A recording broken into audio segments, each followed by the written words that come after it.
Hello, I think there are standards in public life, and it's difficult to know how to create them when they're being eradicated, when they're being removed.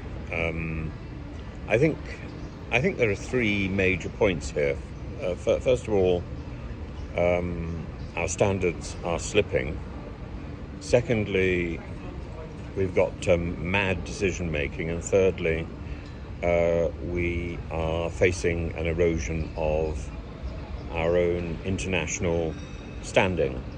So looking at these in more detail, the standards of integrity in public life hiding behind an investigation, a public investigation, a committee, for example, that gets truncated by an election and never reconvenes. That's the DCMS Committee on Reality TV. Only got halfway through its business. We got far enough so that producers are happy and implemented exactly what it wanted to implement without taking all the evidence. That seems utterly corrupt. And then hides behind Ofcom. The poor impulsive decision making, the short-term objectives, the bad implementation, the bad delegation, as for the damage done to our national reputation by the silliness, by the indecision, by the confusion, all manifest, for example, in something like Brexit, both in the decision for Brexit, the implementation of Brexit. The implementation of Brexit is another example of how awfully it can go wrong. Even if you wanted Brexit, nobody wanted the way it was implemented. Fat wallets and no honour. And this is what a Conservative peer, Robert Hayward, has observed. And he's called for greater transparency to try and counter the rise in anonymity and cash. Both undemocratic, both unfair.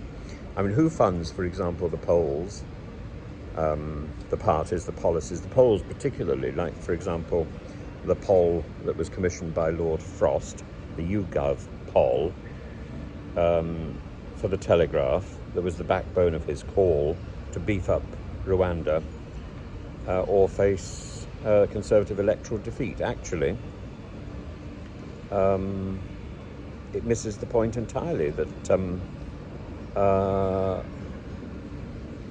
that Lord Frost himself secured that defeat by his own appalling Brexit negotiations. He was Boris Johnson's inept, inane, incapable negotiator.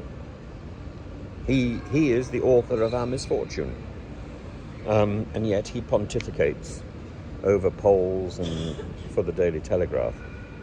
And then there's popular conservatism. I mean, what an extraordinary experience that was. Popcons, the popular conservatives, spearheaded by the 7-week Prime Minister, Liz Truss, she of the hand jobs. Not only undemocratic, unprincipled, unclear, but an oxymoron clinging to failure. Popcons.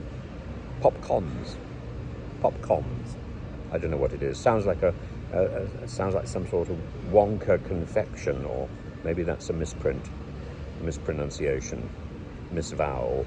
The Electoral Commission has recommended greater transparency of donations, of donors, the abolition of anonymity, and the government has nodded and gone off in another direction. It shored up the secrecy.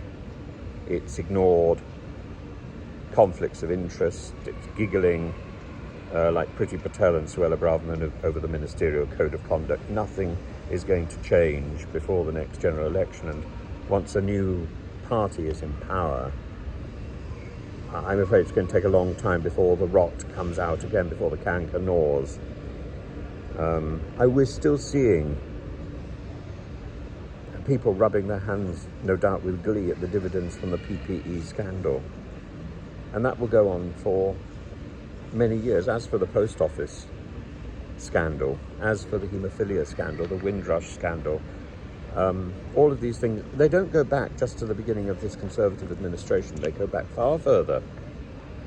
And the only reason it's coming out now is because this administration has been in long enough for people to grow tired of the corruption of power. And that won't happen again for a good few years. And we should take advantage of this pause.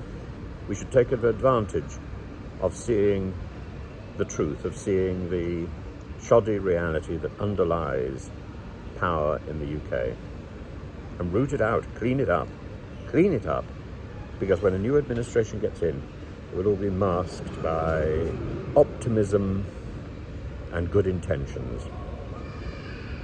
But the road to hell will still be there.